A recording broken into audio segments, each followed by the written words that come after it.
بسم الله الرحمن الرحیم. سبق نمبر دا 38 فصل فی الصنف الرابع. حضرت مصنف رحمه الله د ذوی الارحام ولا څلورم صنف قسم د تخی العامات تراندی دی ومن لحقهن. الحکم فیهم صنف رابع کې لکه تراندی دی د غول اولاد دا انده شیطه ترلونی شولی لری لری تراندلونی شولی دوته لیشی صنف رابع دیگی ته خبر ده کی چې الحکم فیهم دو کی حکم دا ده انه اذن فرد واحد منهم کدو کی یو کاس بیل تر بیل پوت یو بل چوک میراث ولنو استحق المال كله طول مال به دې ته ملي لعدم المزاحم زکه چې رکاوټل ته کې نه مزاحم نه موجود وین اجتمعوا کبور کی را جمع شول وکانه حیز قرابه متحدا او د قرابت ولا زای یوی حیز من زای جگہ ایک ہو قرابت کی جگہ کو مثلا سب ایک جانب سے کل عمات جیسی پھوپیا تراند شي ولا عمام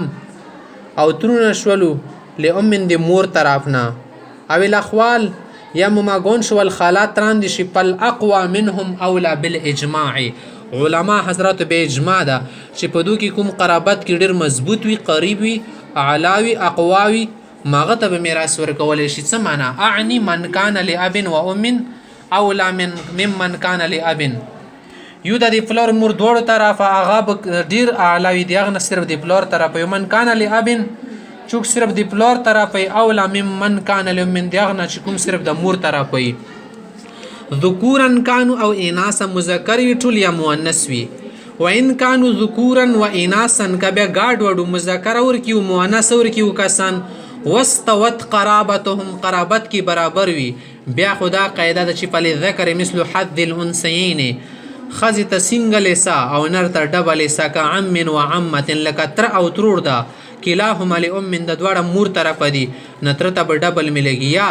او خال و خاله کلاهما لاب و ام یا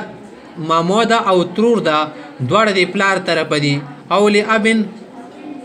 یا صرف د پلار طرف دی او ام نه صرف د مور طرف دی دو ته بیا برابر ورکول شي. وان كان حيز قرابتهم مختلفا كبعد قرابت ولكم زائد مختلف منا بدل رشتيني فلا اعتبار لقوه القرابه بقوه قرابت رشتہ دری ولا قوت نشي کتلې كعمه لاب وام لك وطرفنا ترور دا پلار او مور دواړو کې شریک دا وخاله بل طرفنا مور طرفنا ترور دا لام صرف مور طرفنا دا او خاله لاب و ام یا وچا د ترور د پلار او مور دواړو طرفه د عامه بل ترور د صرف د مور طرف نه دي کې به تقسیم څنګه کوي فالثلثان لقرابه الاب دي کې به دوا ثلث ور کړل شي د پلار د قرابت وجونه و نصیب الاب ادي پلار ساده والثلث لقرابه الام او دریم حساب ور کول شي د مور د قرابت وجونه و نصیب الام د مور ساده د راکین شي. ثم ما صواب كل فريق بچ هر فریق ته کما کما حصہ ورسیږي يقسم بينهم دومانس کې به تقسیم کړل شي کمال او اتحاد حیز قرابتهم څنګه چې قرابت ولا زایوي په صورت کې د تقسیمي کې دلته به هم ما کا شان تقسیمیږي.